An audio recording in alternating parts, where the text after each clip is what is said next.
All right, we're still at the Indiana Military Museum. We're having a great time, but look what we found over here.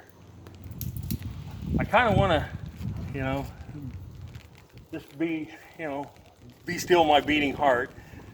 Ed Harris, Craig Moore, Ian Wilcox, just a bunch of the friends of the show.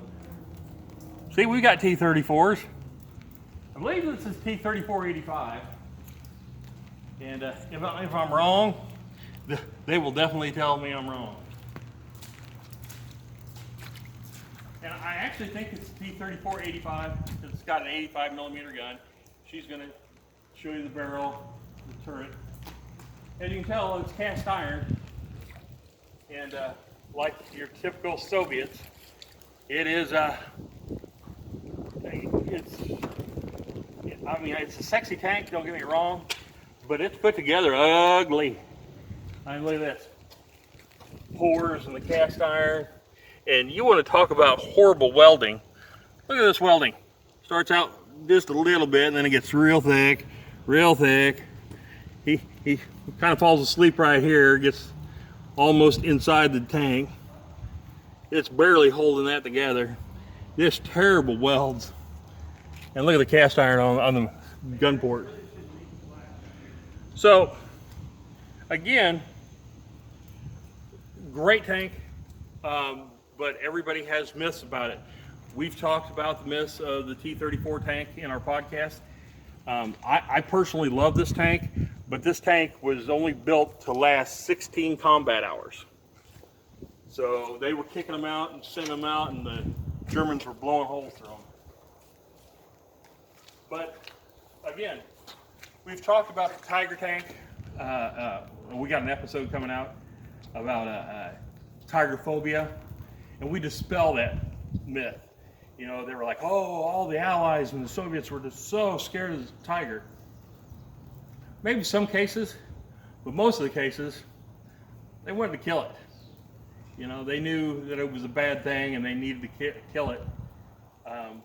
But we'll talk more about that in the podcast. Again, I want to thank everybody for tuning in to Two Tankers and a Cat podcast.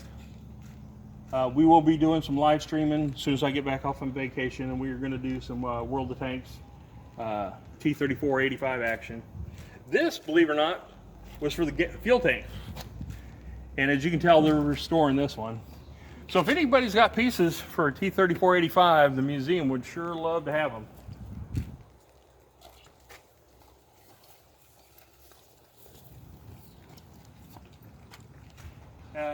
Be careful when you're walking over here. You don't want to fall in a hole. We're almost done. I just want to get this side of the tank and then we'll go on to the next tank. I just, again, wanted to make sure everybody knew how much we appreciated them coming in. I'm going to have her come up real quick and then we'll stop the video. She's going to put the video inside the camera, or video inside the driver's hatch. Now, a lot of times the Germans would say the Soviets were crazy, that they would stand up in the tank. Wow, that is cool in there. They're going to restore that. That's really cool. Very cool. And Chrissy, if you'll back off now, I'm going to do a quick thing right here. They would say, oh, the Soviet drivers would stand up in these.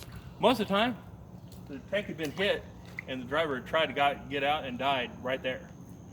But the tank would keep rolling because he had his foot on the accelerator, or, it was going forward.